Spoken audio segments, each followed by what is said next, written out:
Evil is not something you conquer. Evil is something you keep at bay. You have to have someone at the gate of morality, the gate of value structure that keeps the enemy, which is evil, away. No matter how good you are in the past or even in the present, it is no guarantee that you will be good or great in the future. I'm of the opinion that there is no void in any system. Every man works by a code. If it's not good, it's evil. You have to use the fear of the dark side, which pushes you to the good side. Responding to the good, acting the good, whether intentionally or the burning desire to act out good, will always keep evil away. Sometimes the journey is more important than the destination because you learn a whole lot more in the journey than the destination. So in every pursuit of a goal and in every pursuit of anything great, you must love the journey.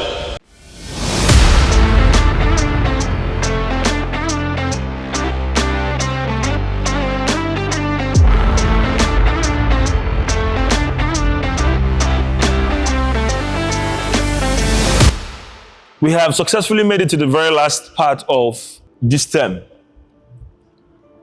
And to catch up on all the modules and the conversations and talking points, you can go on YouTube, on my page, on YouTube, Kelechi Oji, on YouTube. And now I think there are different Kelechi Oji, but the one that looks, that looks like this. So, this is the very last part of the term.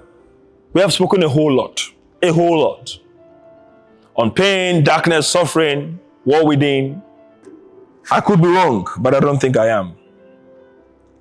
Evil is not something you conquer. Evil is something you keep at bay. It's not something you conquer and then life becomes all beautiful. I think you have to have someone at the gate of morality, the gate of value structure that keeps the enemy, which is evil, away. Because no matter how good you are in the past or even in the present, it is no guarantee that you will be good or great in the future. Because when evil creeps in through resentment, through unforgiveness, it becomes a Trojan horse for a value system that cannot be sustained and in itself destroys. So the war within, I've spoken about how you should be aware that you can be susceptible to the dark side. But we're not going to talk about the dark side now. We're going to talk about the good side. So the question is, I'm of the opinion that there is no void in any system. Every man works by a code. If it's not good, it's evil. These are extremes. There are no grays between. The only way to stand against greed is through generosity. The only way to stand against pride is through servitude. The only way to ensure that you don't fall into hatred is to love. The only way to avoid envy and resentment is by gratitude. These are all prescriptive talks. If you want to avoid evil, you have to move towards good, because that is in metaphorically speaking, the ascension into heaven. In the article I wrote, The Endless Depth of Hell. While I've highlighted in the meaning in darkness that no matter how bad your life is going, there's always something you can do to make it worse. But in this particular time, I'm going to say, well, no matter how bad your life is going, there's always something you can do to make it better. One of the things you can do to make it better is to, and this may sound very cliche, is to start doing good things and start doing better things. So what do I mean? Maybe I would use the example that we used for the dysfunctional family. Maybe that's a better way to put it, right? And you find yourself torn in between, to hate your dad or to love him. It's just the same story as the hero and the villain.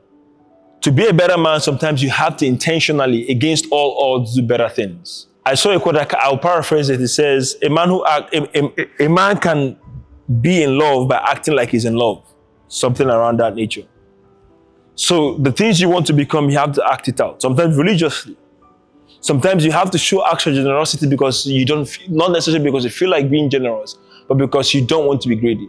You have to use the fear of the dark side, which pushes you to the good side. Sometimes, I'm not saying this is what should be the case all the time, but I'm saying that you have to be very much aware very aware that there are no voids.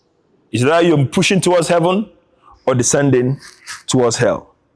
How do you ascend to heaven? Let's think about a goal. You have a goal you're aiming for. Pick it up in your mind. Think about it. Everybody has individual goals. You're aiming for the goal. So you have a goal. That's one good point.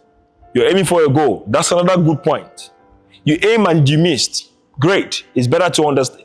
A man who understands failure is better than a man who has no understanding of success or even failure. So if you have a goal and you're struggling to attain it, while putting your best effort, you should be proud of yourself. And I'm going to quote a particular paragraph from my article, The Endless Depths of Hell. Aiming for the stars and hitting the stars is the most desirable state. However, aiming and missing is far more glorious than just aiming without shooting. Aiming without shooting is, however, better off than not aiming at all.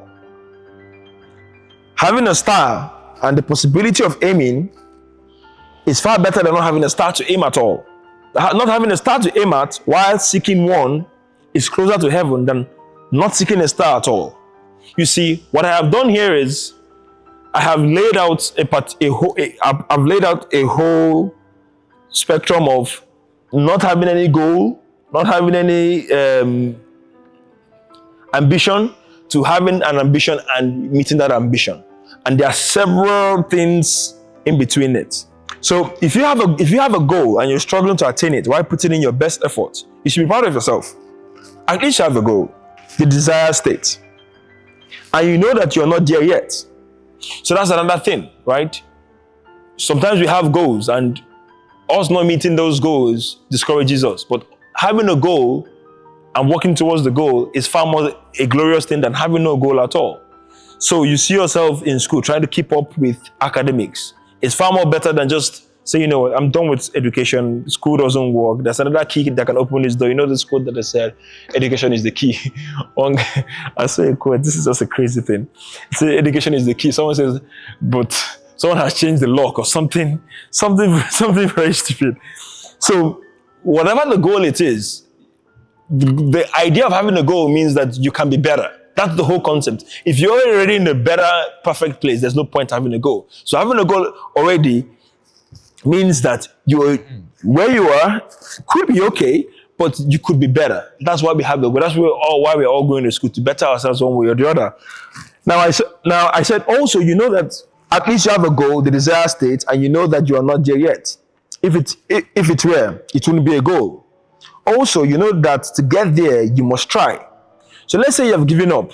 So you have a goal, it's not working, and you give up, which means a step or two lower into hell. You had a vision, a burning desire, but you are fatigued from failure and rejection, so you give up. At this stage, you understand what it means to fight, even though you lost. You know what it means to lose. A man who understands failure is better off than a man who never tried and will never understand what it means to be defeated. Defeat, or the experience of defeat, is a valuable prize, or at least can be a valuable prize. Valuable in the sense that in what sense, one may ask. Defeat is a tool that reminds us of self, the humanity of self, that self is not perfect, the self that is marred with flaws and inconsistency. This state of consciousness is valuable, even more valuable, I may argue. Basically, what I was highlighting in this paragraph is, when you have a goal and you're aiming for it and you fail to meet the goal, like some of you may have, many of you got into school and the goal was, I'm going to graduate first class. And maybe you're not. Maybe you're not even close to it. And you may feel battered. You may feel, you may think of yourself lower because you had this goal, you had this desire, you were going to class every day, and now you're in the final year and then you're not just going to class anymore. I feel like I'm speaking to somebody. Now in final year, you say things like, oh, come to class. Oh, class, what is even that? Right? Oh, what is class? But the truth is that you had a goal. The people that came into school just say, man, I'm just here because my parents wanted me to be here. And that's a worse place to be. Now you have the goal, obviously you're not able to achieve the goal. It's better. You understand defeat. Now you understand how to handle defeat. You understand how to respond when life isn't going well. Maybe not at a macro scale, but at a micro scale. So practically what I have said is responding to the good, acting the good, whether intentionally or the burning desire to act out good, would always keep evil away. I'm going to paint a scenario, and I want you guys to, two people will just answer, and then we'll wrap up and wrap it up. Think of something. Think of a particular goal you want to achieve by the end of 2026. Just one. Make it simple.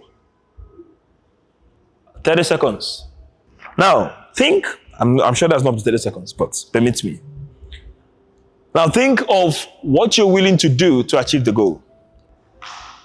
Now, think of the chances of you doing everything that you think you need to do to achieve the goal and you do not achieve the goal. Finally,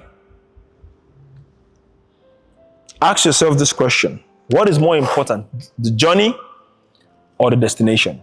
So this is my closing remark. Sometimes the journey is more important than the destination because you learn a whole lot more in the journey than the destination. Second point, the man who is in love with the process would get the product more than the man who is in love with the product. So in every pursuit of a goal and in every pursuit of anything great, you must love the journey. The man who loves the journey will get to the destination more than the man who loves the destination. Because on your way to the palace, you are going to be enticed by tiredness, laziness, procrastination, depravity. But if you love the journey and love the destination, you're going to end up in the right place. Are there any questions? For any particular question, for any topic we have had, any discussion point? Because we have 10 minutes to wrap up.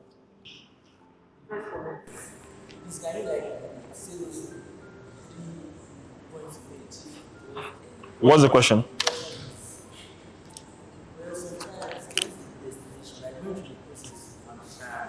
It should be tiring.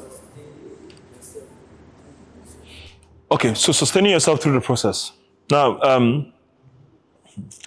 this again references my point in the meaning in darkness, right? To sustain yourself in the process of being a good person can only be done, like we have mentioned, in knowing that you can be tired. Because, by knowing that you can fall victim of laziness, you can fall victim of procrastination. And like we said in the second, in the meaning in darkness, is by having accountability. Value systems that cannot be touched by the stress that life can bring. So if I'm trying to be, let me be more practical. If I'm trying to, what goal? Give me a goal. Give me something. A footballer. Okay, we'll do that. We want to be a footballer by 2026. No, a goal you want to achieve. Wait, do you want to be a footballer? No, a personal goal for 2026.